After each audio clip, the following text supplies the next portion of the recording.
જય શ્રી કૃષ્ણ, જય માતાજી મિત્રો. આપનો આ ફર્સ્ટ વિડીયો મૂકી રહ્યા છે. તો આજે આપણે આપ જોઈ શકો છો કે અત્યારે વાડીમાં આવ્યા છે.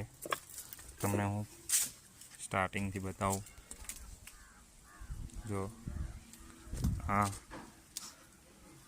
મારા ગામના ફળિયાનું ભાથીજી મહારાજનું મંદિર છે. આપ જોઈ શકો છો. અને ભગવાનના મંદિરની બાજુમાં જ આપણે વાડી કરેલી છે. આ પપૈયાનું ઝાડ છે, પપૈયું છે, જોઈ શકો છો.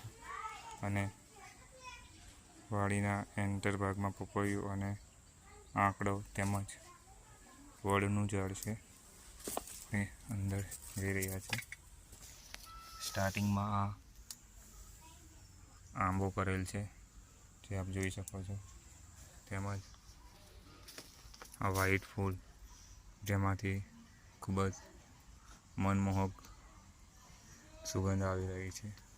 આ ફૂલનું નામ શું છે આપ કોમેન્ટમાં જરૂર જણાવશો. ઘણા બધા ફૂલ લાગેલા છે વ્હાઈટ. તેની ખૂબ જ સરસ સુગંધ આવી રહી છે. આપણે આગળ જઈ રહ્યા છીએ, જોઈ શકો છો. વાડીમાં ઘણા બધા ગુલાબના છોડ કરેલ છે જે આપણે દેખાઈ રહ્યા છે. આ ગુલાબ છે તે ખીલવાની પૂરી તૈયારીમાં છે. જો આ ગુલાબ છે. ત્યારબાદ આ બીજો આંબો લગાવેલ છે. ઘણા બધા ગુલાબના છોડ હતા, હવે 8-10 ફૂટની હાઈટના થઈ ગયા છે. આપ જોઈ શકો છો. આ બેકગ્રાઉન્ડમાં જે આપણને જોવાય છે તે તાળ કહેવામાં આવે છે, જેને આપ સૌ જાણતા હોય તો તાળફળીનું ફળ હોય છે તે આ તાળમાં લાગે છે અને તે નારિયેળ જેટલી હાઈટનું હોય છે, પરંતુ તેના ફળનો આકાર નારિયેળ કરતાં અલગ હોય છે અને તેમાંથી તેને કાપીને તેમાંથી ફળ નીકળે અને તાળફળી કહેવામાં આવે છે. ફર્સ્ટ વિડીયો મૂકી રહ્યા છે.